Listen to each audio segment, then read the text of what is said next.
Salamat ah. Marga? Christy, sorry. Hindi ko alam ang gagawin ko. Gulong-gulo yung utak ko. Ayoko nang pabayaan si Melody. Paano kung anak ko siya?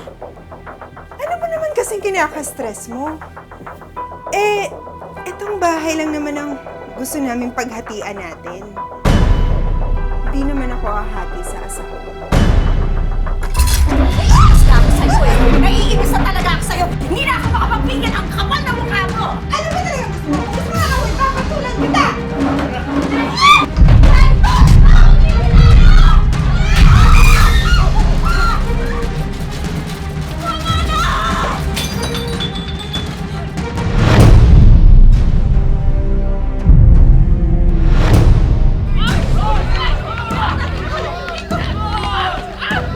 Ay, pupunta ha? Hindi namin hahayang bata sa anak yung salot!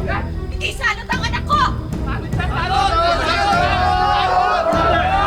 Di ba nakakagawa ng apoy anak mo? Kampot siya ni Satanas! Sige, kunin niyo na yan!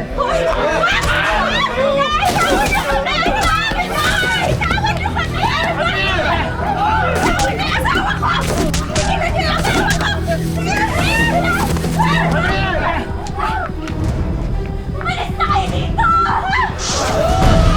Tigilan niyo na kami! Anak! Anak! Iwan niyo na kami!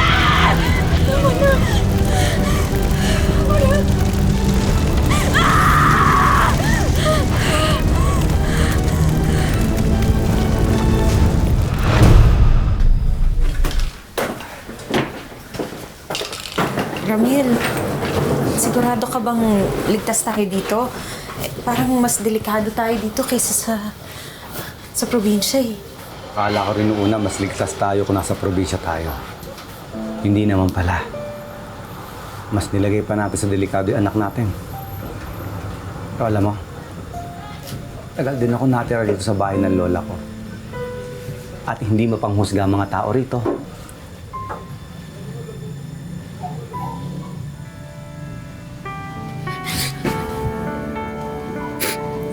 Pasensya po, Nay. Tay, kasalanan ko po to eh. Ano yung sinasabi mo, anak? Totoo naman po yung mga sinabi ng mga taga-probinsya eh. Halimaw po ako, hindi ako normal. Hindi ka halimaw, anak. Pero bakit mo ako ganito? Bakit nakakagawa ako ng apoy? Hindi importante kung ano ka at kung saan galing ang abilidad mo, anak. Ang importante, mahal na mahal ka namin ng tatay mo at hindi namin nahayaang masaktan ka kahit kailan.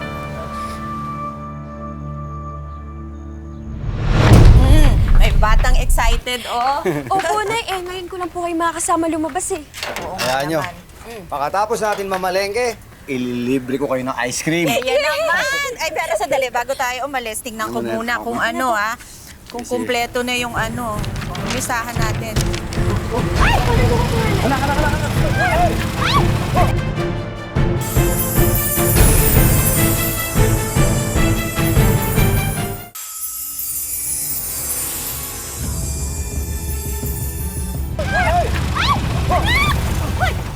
Nasaktan ka ba? Driver na to! Hoy! Hindi ka ba nakakakita? Sandali lang! Butik ka ma-aksidente yung anak natin eh! Bumaba ka dyan!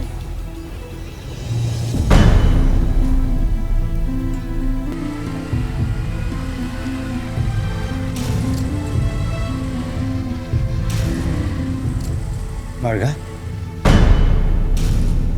Anong ginagawa mo dito? Sino po sila? Ako ang unang girlfriend ng tatay mo. Bakit nandito ka? Anong gusto mo? Ang sungit mo naman, Ramil. Binibisita ka lang naman namin ng anak mo. Anak? Daddy? Ano ibig sabihin nito? Hindi ko alam. Hindi ko alam. Nung naghiwalay tayo nun, buntis na ako.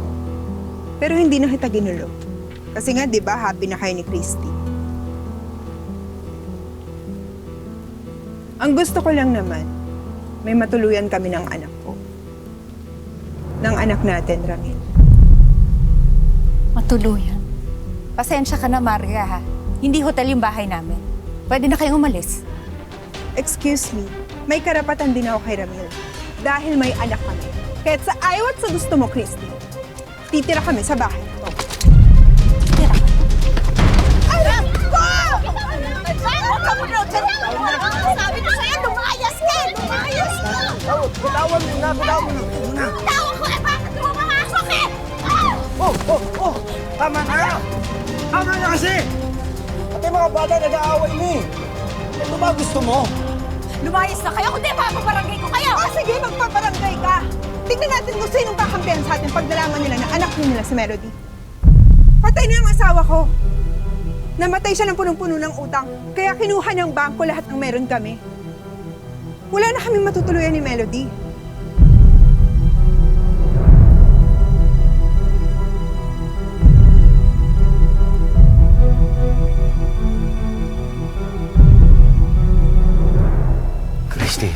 Christy, sorry.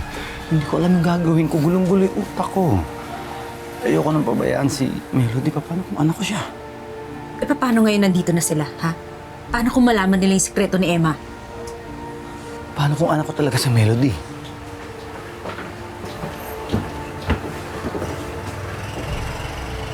Daddy, can I take this room?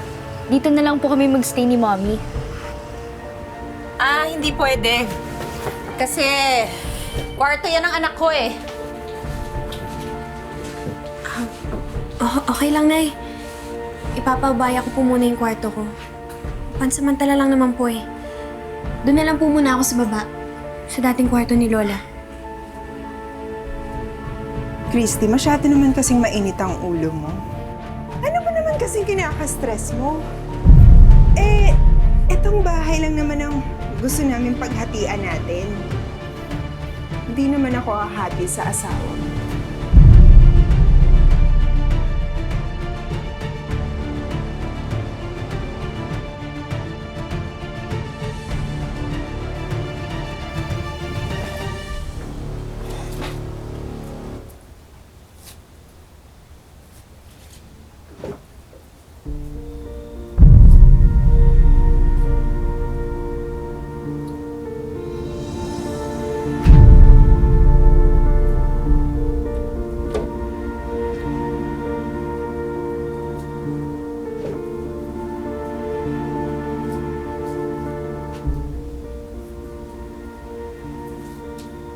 Ano yan?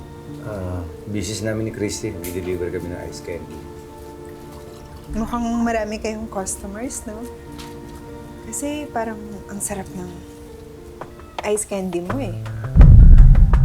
Kaso malambot pa, no? Hintayin ko na lang tumigas, ha? Okay lang ba patikim ako pag matigas na?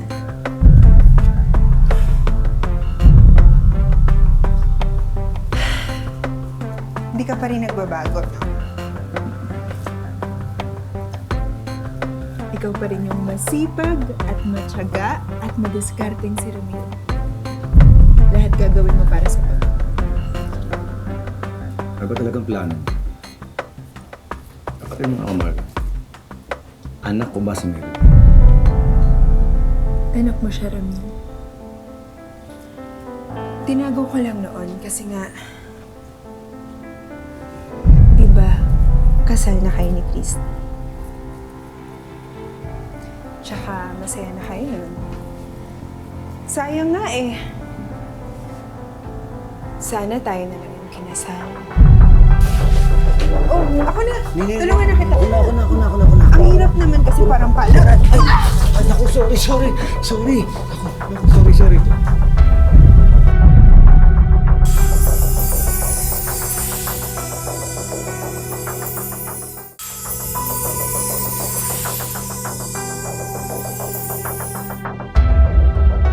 Ang hirap naman kasi parang pala. Ay, naku, sorry. Naku, sorry. Oh! Huwag ka nang mahiya. Parang bang hindi mo na nahawakan dati.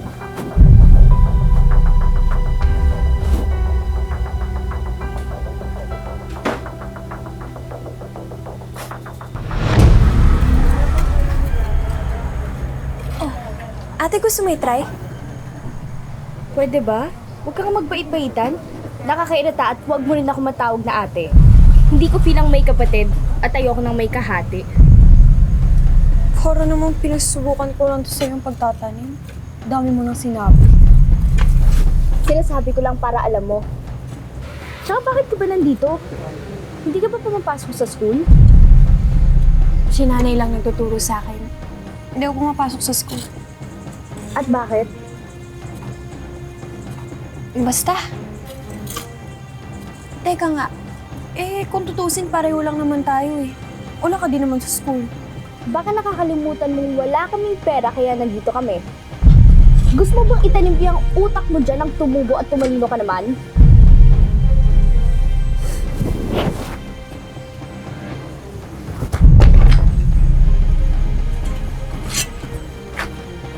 Oops. Sorry.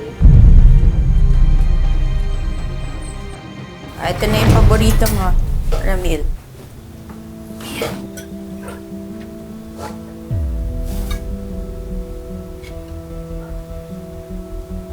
Alam mo, parang masarap naman yung tinola mo. Kaso parang may kulang.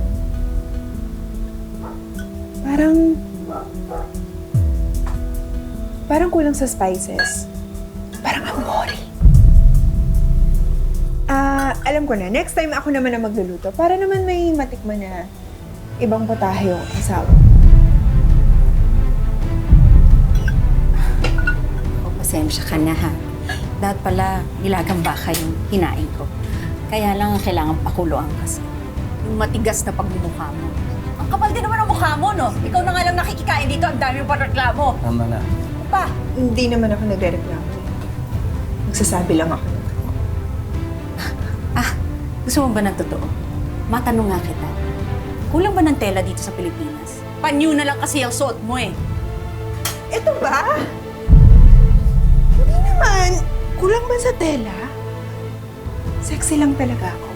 Kaya nga, baliw na baliw sa akin yung asawa mo dati. Nung kami. Naiinis na ako sa'yo eh! Naiinis na talaga ako sa'yo! Hindi na ako makapagpigil ang kapal na mukha mo! Pikon na rin ako sa'yo eh! Ano ba talaga gusto mo? Kung gusto mo na ako, ipapatulan kita! Kaysa mo!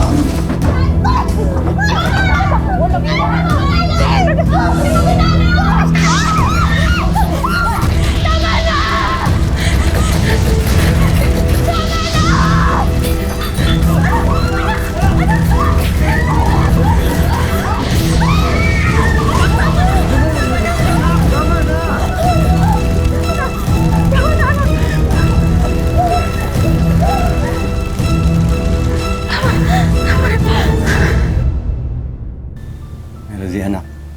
Nakikiusap kami sa inyo. Wala sanang makakaalam dito. Baka kasi sigurin kami ng mga taong hindi nakakaintindi sa sitwasyon ng anak ko. Madali lang naman kaming kausap eh. Basta wag niyo kaming palayasin dito. Hindi kami magsasalita.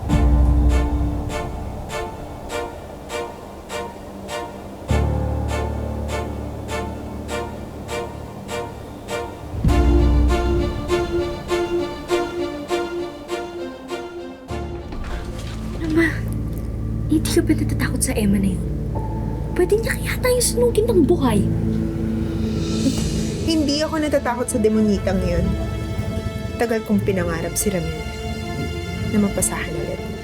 Kaya miski apoy, hindi ako mapipigilan.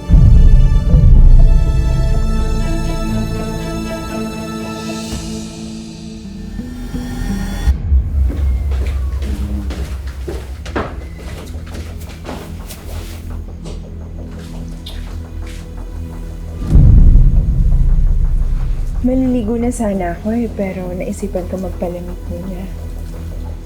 Effective yung ice candy mo ah.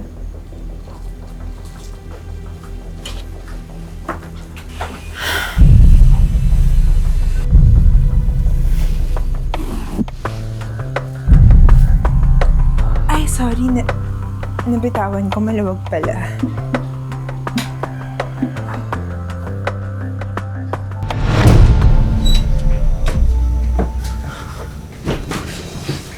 Akala mo ba gusto ko yung pinagagawa? Tantanan mo na ako. May asawa at anak na ako at masaya na kami. Gusto pa rin kita, Ramil. Kung alam mo lang kung gaano naging kasama ang naging asawa ko. Kaya nung namatay siya, hinanap kita agad. Kasi dapat ikaw ang pinakasalan ko. Dapat ikaw yung naging asawa ko. Tama na. Gagawa ko ng paraan para makahanap kayo ng malilipatan at bago magtrabaho. Pagkatapos nun, pwede na kayo umalis. Pwede na kayo umalis. Ha?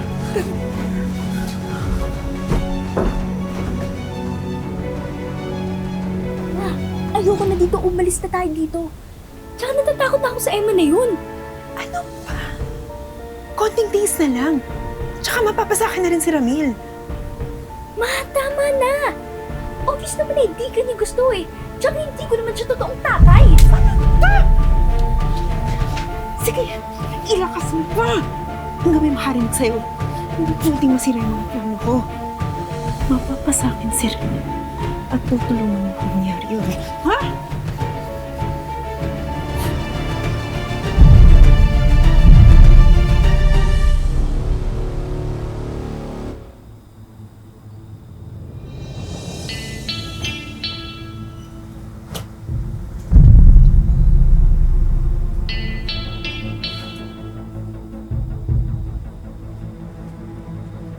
Tingnan natin kung makabalik ka pa sa akin.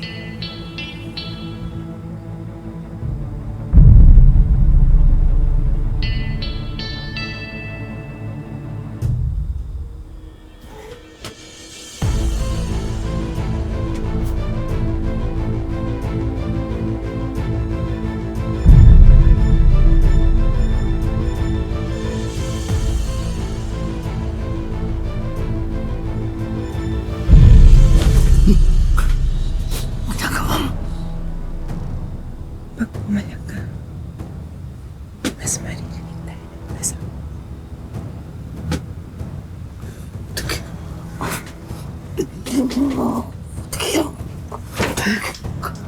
Hayaan mo na ako.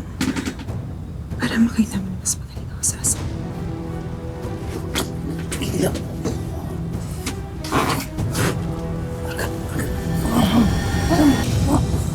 Haliparot kang babae ka? Haliparot kang babae ka? Sabi ko na nga ba eh, mas makali ka pa sa higa. Ano ba? Nasasaktan ako! Halika dito! Ayop ka! Malandi ka ba sa higan? Ha? Katabi ko na yung asawa ko! Ginagapang mo ka, ha? Wala akong iya ka! Ayop ka! Malandi ka! Lumayas ka dito sa babahay ko! Lumayas ka! Pinatira kita dito pero hindi ko pinahihiram sa'yo asawa ko! Akin si Ramil! Ako ang nauna sa kanya! Ako ang pinakasalan! Ay! Oh! Umalis ka, Anis! Umalis ka nga! Dali mo! Umalis dito! Kung makuhagi mo, kayo ng mari mo aswang! Dahil sinusubukan yung aswang yung tatay ko! Ano pinagsasasabi mo dyan? Nay! Hindi totoong anak ni tatay si Melody. Narinig ko sila magkausap ng nanay niya. Ipinalabas lang nila na anak ni tatay si Melody para makuha sa atin si tatay. Ano? Malandi ka na, sinungaling ka nga! Mabukay na ka! Bakit yun naman totoo? Halima mo na! Dito! Para, tama na kayo. Malis na kayo dito! Lumayas ka! Nay! Hindi ka sasama sa akin! Papatay ko itong asawa mo! Huwag mong sasaktan si Christy. Nababaliw ka na. Baliw na baliw ako talaga! Baliw na baliw sa'yo! Nay! Nay! Bitawan mo sila, Nay!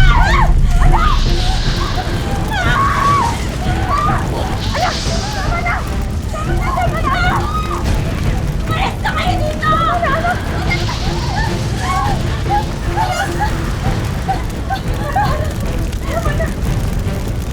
Halika na, lumabas na tayo. Hanggang ngayon, isa pa ring misteryo para sa pamilya ni Emma. Hindi niya tunay na pangalan ang kakayahan niyang gumawa ng apoy. Kaya naman agad kumilos ang aming team para bigyang linaw ang kababalaghang ito. Sa larangan ng medisina, wala pa tayong nakikita o kaya na-jot down or nababasa na ang tao mismo ay magpo-produce ng apoy. Sa usaping paranormal, ang fire starter o pyrokinesis ay isang ability na pinapractice o pinag-aaralan ng mahabang panahon. At sa ngayon, wala pa akong nakita o na-meet na tao na kayang gumawa nito. Magkaiba man ang opinyon ng mga eksperto, ay iisa lang ang sigurado. Kailangan ng lahat ng suporta ng pamilya ni Emma para muling makapagsimula sa buhay. Kaya pinagtulungan ng aming team na matupad ang mga matagal ng wish ng pamilya. Hi, Nay! Kamusta po? Ako po si Vicky Morales at kayo'y nasa Wish Ko Lang. May hinanda po kaming konting sorpresa para sa inyo. Sana magustuhan nyo. Pero tingnan natin. Nay, eto po. Meron po kayong bagong e-bike. Yan po. Para magagamit po ni tatay yan sa mga paghatid-hatid niya ng mga gamit sa bago niyo pong negosyo. Nay, alam ko meron kayong ice candy business ngayon, di ba? Eto, may idadagdag po tayo dyan. Eto po ang isang milk tea business at bigasan business. Dagdag kabuhayan po para sa inyo at sa inyong pamilya. At ito po, meron tayong entertainment showcase, may TV, merong radio, at meron syempre yung GMA Afford the Box. At ito, meron rin tayong kitchen showcase. Miss Vicky, salamat po talaga sa mga binigay niyo po na tulong sa amin. Malaking tulong po. At syempre, ibinukod namin ang best for the last. May pagpapatuloy na rin ni Emma ang kanyang pag-aaral sa tulong ng college scholarship mula sa Advanced Central College. Sigurado, matutuwa po yung anak ko pag nakita niya po yung mga regalo niya galing sa'yo. Sa kabila ng mga problemang literal na tumupok sa buhay ni na Emma, ay patuloy pa rin nag-aalam sa kanilang mga puso ang pag-asa at ang pagmamahala nila bilang isang pamilya. Mga kapuso, lagi po natin tatandaan, hanggang hindi tayo napapagod humiling at maniwala, hindi tayo mapapagod lumaban sa buhay. Ako po si Vicky Morales at ito po ang bagong Wish Ko Lang.